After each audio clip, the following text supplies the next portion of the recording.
जय हिंद बच्चों। शुरू करते हैं आज की क्लास। और इस क्लास में हम पढ़ेंगे प्रश्नावली 5.2 का बेसिक के बारे में पढ़ेंगे। एपी का यनम पद की यनम पद कैसे निकालते हैं किसी एपी का। एपी मतलब समांतर श्रेणी जो होता है उसका कैसे हम यनम पद निकाल सकते हैं। तो चलिए सबसे पहले इसका फार्मूला और इसका सर्वांतर और इसका प्रथम द्वितीय तृतीय पद जान लेते हैं। तो आप लोग रिंग डाल लीजिए। एपी का यनम पद और ये क्लास आप लोगों के लिए बहुत ही महत्वपूर्ण होने वाली है। और अगर आप इस चैनल पर नए हैं तो चैनल को सब्सक्राइब कर लीजिए। चलिए तो एपी का यनम पद की बात करें तो इसका सूत्र क्या होगा। तो इसमें भी आपको क्या लिखना रहेगा कि प्रथम पद आपका इसमें भी क्या होगा, इसमें भी आपका होगा प्रथम पद। प्रथम पद ए आपका प्रथम पद होगा और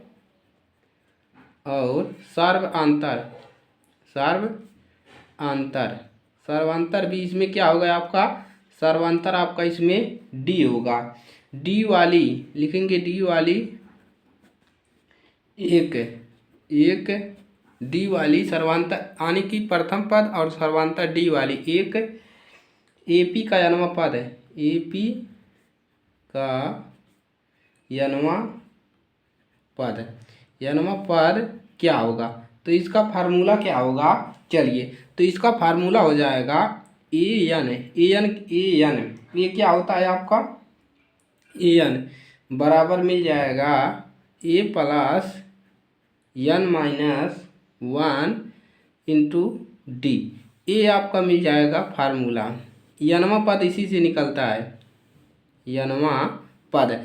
तो ये आपका यन का मान दिया रहेगा, जैसे 18वां पद 12वां पद, तो यहाँ पर यन का मान दिया रहेगा और ये आपका फार्मूला है। इसको तैयार कर लीजिए, इसी पर आपका निकलेगा यनम पद निकलेगा।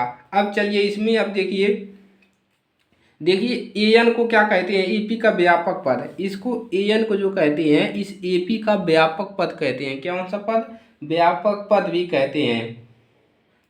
अब चलिए अब इसमें बात करेंगे, इसमें आप कैसे प्रथम पद द्वितीय पद और तृतीय पद कैसे निकालेंगे, उसका फार्मूला क्या होने वाला है। तो चलिए यहाँ पर उसका फार्मूला भी जान लेते हैं। तो चलिए तो प्रथम पद तो हो गया, अब निकालेंगे दूसरा पद। दूसरा पद कैसे, दूसरे पद का फार्मूला देखिए। दूसरा पद क्या हो जाएगा, यानी कि ए टू कैसे निकलेगा। यहाँ पर ए2 की बात करेंगे। चलिए दूसरा पद कैसे निकलेगा, इसका फार्मूला लिख लीजिए। इसका फार्मूला होता है ए प्लस 2, यहाँ पर 2 है तो 2 करेंगे माइनस 1 करेंगे और सर्वांतर डी। तो ए आपका मिल जाएगा दूसरा पद का फार्मूला। दूसरा पद इस प्रकार से निकलेगा, ए आपका बन जाएगा तुरंत है। तीसरा पद कैसे निकलेगा, तीसरा पद एपी का तीसरा पद ए3 यहाँ पर है तो यहाँ पर ए आएगा, प्लस यहाँ पर 3 है तो यहाँ पर क्या हो जाएगा 3 माइनस 1 और इंटू डी। इसी प्रकार से आपका बनता चला जाएगा। अब मान लीजिए चौथा पद निकालना है। चौथा पद कैसे निकलेगा, इसी प्रकार से ए4 करेंगे, ए प्लस यहाँ पर 4 है तो 4 माइनस 1 है और सर्वांतर डी।